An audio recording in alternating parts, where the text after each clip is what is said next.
Phoebus! Sixth threat, oh. Nagtatampo. 2 laban lang daw. Finals na ako. Eh bakit? 2 laban lang din naman. Finals ka na. Huling laban mo na to. Tsaka, umaabot ako ng semis. Shea ako eh. Bakit? Ha? Kilala mo ba kalaban mo ngayon? Nag-backout si Aklas eh. Bakit? Kasalanan ko ba yon? Pare, ba't ganun? So, madaya ako. Yun yung gusto mong palabasin. Ba't hindi si Aklas ang iyong tanungin? Ba't ayaw akong harapin? Kahit ganun itsura nun, matalino yun, boy. Kahit ganun itsura nun, boy, matalino yun. Alam niyang di niya ako kaya banggain. At kung ikaw may utak ka din, kahit katiteng, dapat nag-back out ka na rin!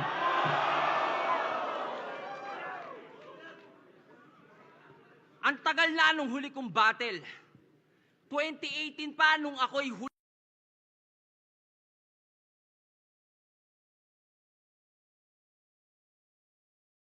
Di pa ako galit.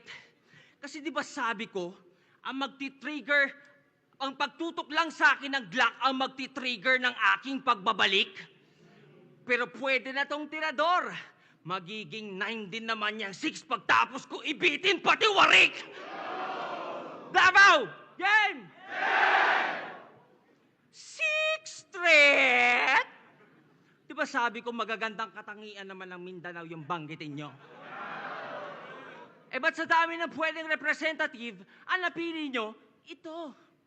Panakot na naman. Di ba pa kayo nagsasawa sa ganyan? Hoy, tingin mo magandang pang-represent ng Davao yung pangalan mo na yan? Wait, gusto mo ba silang i-represent? Ba't parang ayaw mo naman? Kasi kung gusto mong i-represent ang Davao, dapat ang pangalan mo, Durian.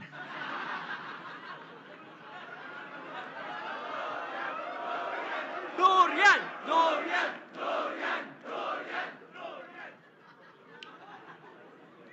Hoy! Durian! Musta ka naman? O teka, ba't parang di mo nagustuhan? Gusto mo i-keep yung 6? O sige, pagbigyan. Palakpakan naman dyan para kay 6. Ang ika-6 na Durian! Napanood ko yung battle nyo ni Akata. Bisaya ka pala? Oh, relax. Gusto ko lang sabihin hindi mahalaga. Kung Bisaya o hindi, pare-pareho lang tayong Pilipino, di ba? Yeah. Pero ano tong nalaman ko? Alam nyo bang Crips daw si Tanga? Member siya ng geng-geng. Sa FB, pinagyayabang niya pa. Yung mga caption sa pics, wag daw kalimutan kung saan nagsimula. Sige nga, kung Crips ka talaga, sino nagtatag ng Crips? Wala. Si Stanley Tookie Williams at si Raymond Washington noong 1971 o tinatag to ni Raymond Washington mag-isa noong 1969 pa kasi sa Black Panther siya ay na-inspira. Alin sa dalawa? Wait. Kung Crips ka talaga, pali, hindi ka pala laking Davao. Sa LA ka lumaki at natira. Sa LA ka lumaki at natira. Yawa. Alam nyo ba, ang Crips ay naging kilala sa mga pagnanakaw, droga, karumal-dumal na krimen at iba pa. So, ibig sabihin yung mga ganyan ginawa mo pala. Eh di tangina ka. Di mo na nga dapat ginawa, pinagmamalaki mo pa! Pero kung hindi naman, di umayos ka. Baka sampal-sampaling kita. Tigil-tigilan mo kakagaya sa kultura ng Amerika. Tanga, hindi ka Crips porket asul yung tela ng panyong nabili mo sa bangketa na tig-60 ang isa!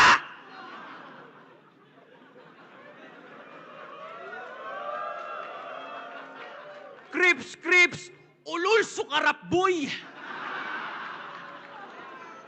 Halos lagi may blue na bandana. Kahit saan siya pumunta, kada birthday ang wini-wish, maging blue yung utot niya. Nagtathrow pa daw yan ng C-sign sa street with matching creep walk moves pa. Hoy, isa kang Bisaya na taga Davao, putang ina mo, magbudots ka! Di daw ito rap, tawag nila dito rap. ay. Ra! Ayaw mo? Bakit? Nahihiya ka?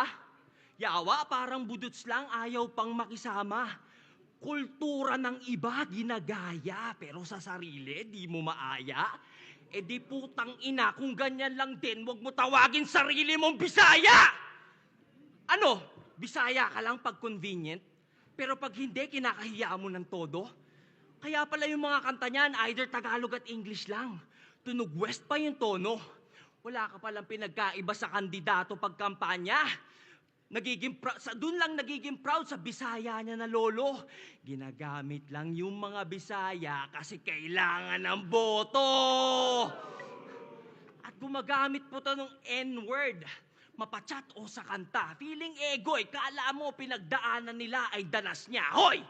Hindi porket may mali at pangit na stereotype ang Bisaya sa atin bilang alipin, may N-word pas ka. Ito ba nagre-represent sa inyo? Gaya-gaya sa ibang lahi? Ayaw tangkilikin yung lokal at realidad niya? Paano nyo to aasahang tumulong baguhin imahe ng Bisaya sa ating bansa kung siya mismo'y alipin ng kolonyal na mentalidad niya? Buti sa recent interview mo, nagbisaya ka. Oo, chinek ko, baka may pasabog. Pero dahil Bisaya, buong video, wala akong naintindihan. I'm like, ha? Hotdog. Pero buti, ilang araw bago yung battle, may captions na. Yung update ay umabot.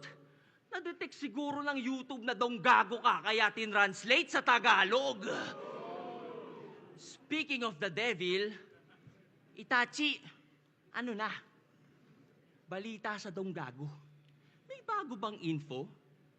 Ay, sorry. Baka kayo yung na-OP, ba't Itachi tawag ko dito? Tinanong kasi siya ni Smaglas dati, bakit siya sumali sa army ng mga tito? Alam niyo, sagot niya, sumali ako ng Donggago para mag-spy.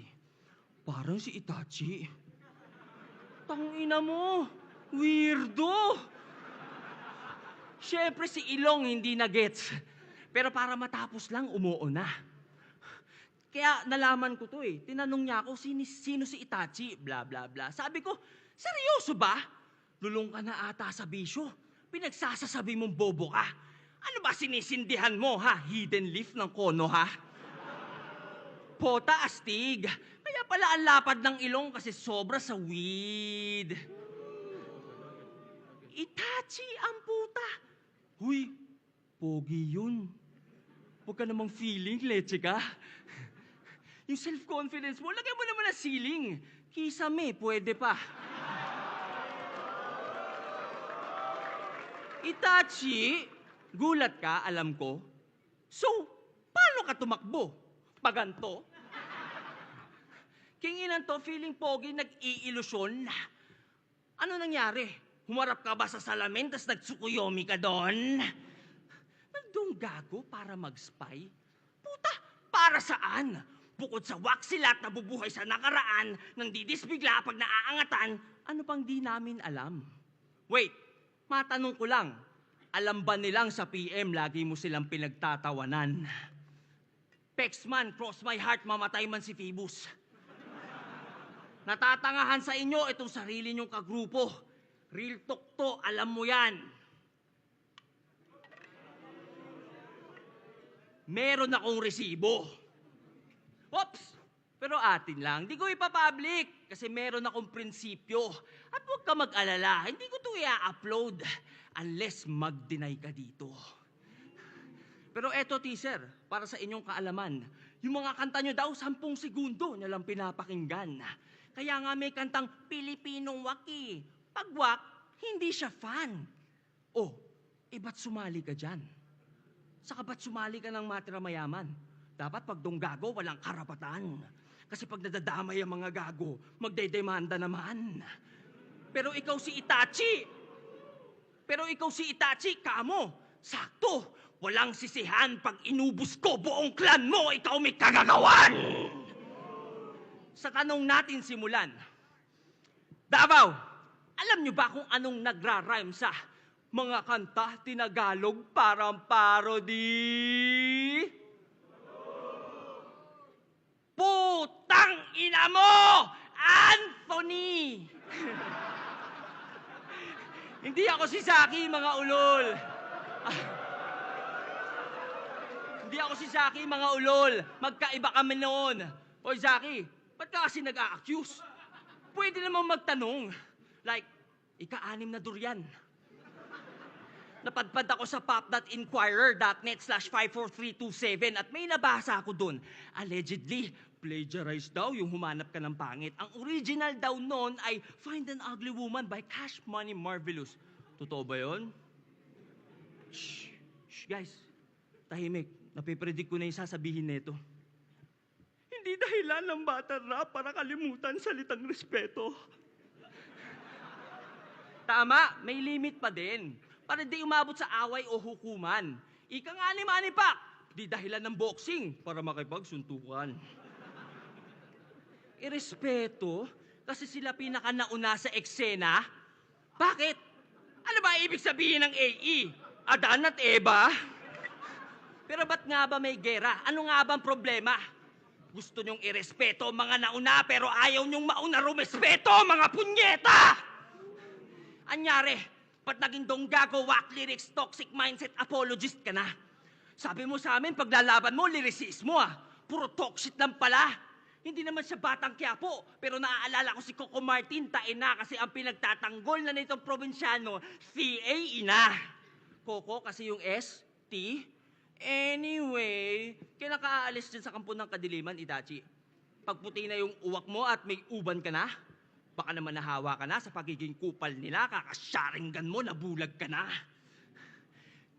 Inaano daw siya dun maganda daw trato sa kanya dun. Talagang kakaiba. Paano di ka magiging special, ikaw lang nag-wordplay sa kanila? Palibasa, sa tenga ng mga marurunong, wala nang nae-elib sa mga rich niyang wordplays, hindi na effective. Kaya, nung na-realize niyang wala na siyang bisa, siya na'y napasabit sa ingay nila. Nagbaka sakaling muling mag-boom, kaya ayun, yung tirador ng timog, nag-TNT na. Pero hanggang ngayon, palaisipan pa rin sa akin ang pagsali mo dyan. I can't imagine choosing hype over something defining like integrity, principles, values. Ang babaw na dahilan. Pero at least klaro na sa atin bakit ika-anim na banta ang putang inang yan kasi puro banta lang mga salita niyan, hindi niya kayang panindigan. Kala namin para kang tatay mong sundalo. Hanggang kamatayan ipaglalaban ang iyong goal. Pero ang ending para lang sa pansariling benepisyo, you sold your soul. So ano yan? Ano yan? Pag sinasabi ng masahista? Pag sinasabi ng masahista na, harap na po, sir. Sa tuwing ikay nagpapahilot, di niya alam ang gagawin kasi ang alam niya lang ay tumalikod. Sabi ko, bibiting kita pati warik, pero puta, hindi na pala. Kasi sa sarili mong kultura, lahi at salita, bumaliktad ka na. So paano yan? Paano pa tayo maniniwala sa mga salita nito? Kung ikaw mismo tumalikod sa iyong paniniwala, ba't kami maniniwala sa iyo?